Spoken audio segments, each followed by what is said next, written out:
What's going on, guys, and welcome back to another Reddit video here on the Life Stories channel. My name's Dylan, and today we're going to be looking at some stories from the subreddit entitled Parents. So sit back, relax and enjoy the show. Entitled Mother decides to try and play the entitled parent card at a funeral. Greetings, friends. This is a story from many moons ago about the passing and subsequent funeral of my dear grandfather. Let's get the usual housekeeping out of the way first. Settle in, children, this'll be a long one. This happened about 5 years ago, give or take, and our cast involves A. my aunt, U. my uncle, C is my older cousin, EM is exasperating mosquito, the older cousin's wife, and me, magnanimous egg. K1 and K2 are the cousins' kids, not really entitled, just kids who were kind of there, they were 5 or 6 years old. F is the general surrounding family members who don't take kindly to entitled mothers around here. Backstory. So this all went down at my grandfather's funeral. Grandpa has been on death's door for close to 10 years. We're talking the stereotype nursing home resident that's on so many drugs that Charlie Sheen would tell them to slow the hell down. With that said, he was well loved and averaged 2 to 3 visits a week and a trip a month at the hands of his many children and grandchildren. This increased to daily visits for the last year. When he did finally slip away, he looked like a proper old and weathered Australian gentleman. And this is what created our initial trigger. Fast forward to the funeral and everything is chugging along as one would expect. However, before the main ceremony there was an open casket viewing behind a curtain. I went behind the curtain expecting to see the same old man I'd sat with as he passed on. That was not what I got. The funeral parlour had done some sort of process to try and make him look young again.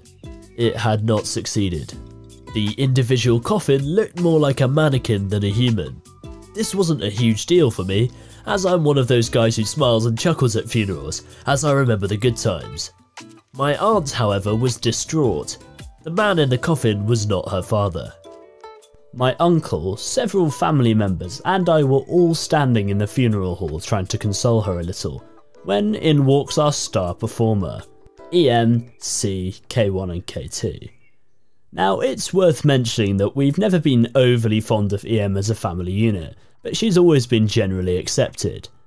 Now, this conversation will be abbreviated as I can't remember the exact wording, but it went a little something like this. EM: hey everyone, good to see you all, sorry for the circumstances. U: that's alright EM, good to see you too. EM: I just wanted to bring K1 and K2 in to see Grandpa, let them say another goodbye before the service.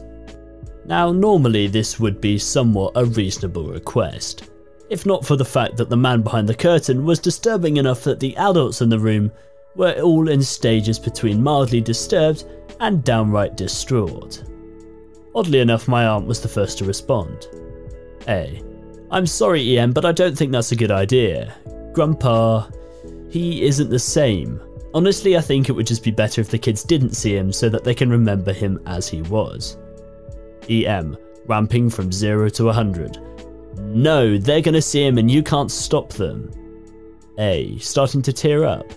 Why are you shouting? There's no need for that. Please, I'm asking you, don't take the children in there. It's not good for them.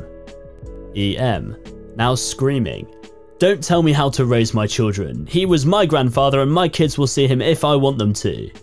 Note, she married into the family and screamed this at the younger daughter of the deceased.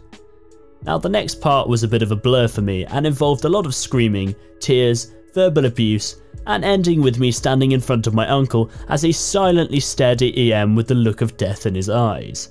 He never would have done anything, but everyone could tell he wanted to. However, everything calmed down thanks to C. While this was all happening, he decided to go and see what the fuss was about himself. He emerged from the curtain looking like a ghost. C: EM, let it go. EM: but they... C: let it go. We're not taking the kids in there. EM huffs and grabs her kids and walks off, and C follows her after apologising to A. And that's it. Aside from the now universal bad will from every member of the family directed towards EM, the rest of the day went off without a hitch. Quite frankly, it was a lovely ceremony. She was also banned from coming to reception afterwards. If you're looking for a happy ending, I can tell you that she and C are now divorced, and honestly, C is looking happier than I've seen him in a while, and K1 and K2 have been rolling along just fine. I mean, honestly, screw her. She might have been married into the family, but screaming at a funeral? Really? That's just kind of taking it down further. Entitled Dad wants to trade a Happy Meal toy for my son's $40 toy. Characters: MS is my son, me is myself, EBK is the entitled boy kid, EGK is the entitled girl kid, and entitled dad. I want to preface this with my son loves to share. If he has one piece of candy left and you ask him for it, say it's your favourite, he will either give it to you or split it in half so you can have some too. He enjoys things much more if he shares them so that you can enjoy it too. That's just how he is. Also, we're on a pretty strict budget, so he doesn't receive rewards or presents except for on a special occasion. My son is 6 and we came home from a parent-teacher conference and were told he's doing great.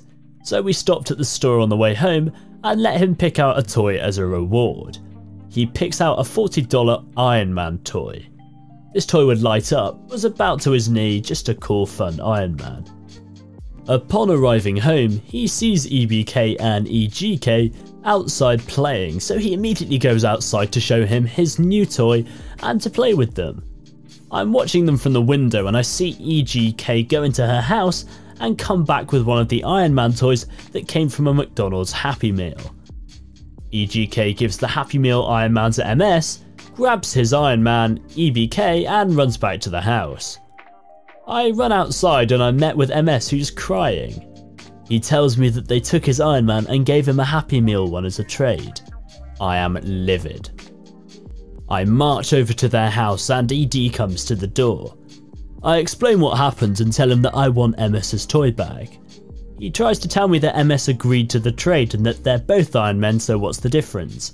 Meanwhile, I see the EK kids playing behind him, roughly with MS's toy. After about 15 minutes of arguing, with a very sad 6-year-old by myself, I finally threaten to call the cops and EG tells the EKs to give back the toy. They tell him, no, we like this Iron Man better. ED tells the kids that he'll get them the same Iron Man next week when he gets paid, and the kids still tell him no. ED then suggests to me that they can keep it, but they have to give it back when he gets them one. I interrupt him and said, no, they cannot keep my son's toy. That was a reward for doing good in school. EGK then smashed Iron Man on the floor, breaking the arm off him. MS starts bawling.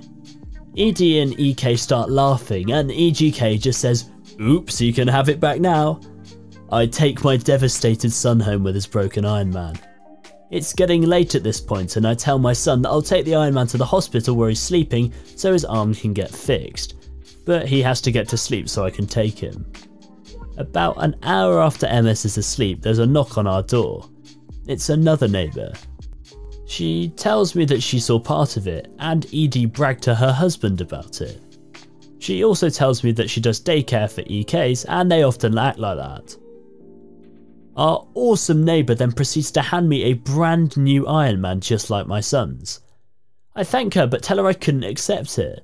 She laughs and says that she's putting the cost on the E-Day's healthcare bill so he's actually paying for it. I accept and invite her in for a glass of wine. Needless to say, Iron Man came out of hospital looking brand new and my son was ecstatic. He also stopped playing with the EKs. Edit for clarification. This all happened 2 years ago. A lot of people commented about calling the cops, several reasons why we didn't. Some of y'all might not understand this, but others will. Although I'm white, my family is Native American and cops around here have twitchy trigger fingers. Next, this got settled, albeit in a very roundabout way. Karma will finish the rest. I'm not sure what happened to the dad and the kids, although I'd like to think that their last name was a Doyle and their car went off a cliff after slipping on a banana peel. Again, this is not what happened, it's just my happy fantasy of what did. God, some people can just be absolute trash. If he'd have called the police, they probably would have told him that it was a civil matter and that it could be settled in civil court, but I wish he'd just done it anyway just to make a point. Entitled mother-in-law didn't show up to our wedding. A little backstory. My husband and I have been best friends since middle school. We officially went out in 8th grade, but his entitled mother couldn't stand another woman having his attention. He's the baby of the family, so she told him to break up with me, and disobedient kids go to hell. She's very religious. He was emotionally manipulated since then, and it ended when we got married. My husband has always been obedient to his parents. He never rebelled, grew up singing in church, and always helped out at home. Entitled mother always got her way and is a show off to her brothers and sisters because she'll emotionally manipulate my now husband to buy her designer things. I'm not gonna lie, he makes great money and has worked his way up his company. He gets it for her because he believed he'd been a bad son for not complying. He paid for 90% of her bills, bought her a new RV despite having a mortgage and 4 cars because, in her own words, it's always been a dream of hers that we go camping as a family. He also paid for her credit card debts and bought a $2,000 couch when it was almost paid off by my husband. She also used the same credit card that my husband is paying off to have a vacation to Canada. She believes because she is his mother and she birthed him, he now owes her. It got so bad that he still had a curfew at 22 despite paying almost all the bills in the house. We missed out on so many things because he had to be home at a certain time.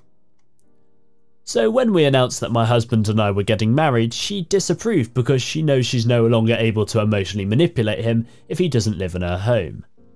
The day before the wedding, he tried to convince her again and she said no. He still went on with our wedding and we got our own place away from both parents. When we got married, I explained to him how he's being emotionally manipulated and he doesn't owe her for being born. He woke up and realised all the things that he had done for her and told her that he's no longer giving her money because he's got his own family, and it still hurt that she didn't show up at our wedding. She subtly blames me because she had to get a second job to pay for the things my husband would usually pay for, and my husband would never visit her.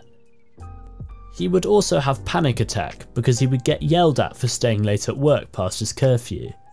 We're both in a great state mentally now despite the fact that his mum still tries to stir drama. He gives her money here and there when she really needs it, but that's about it.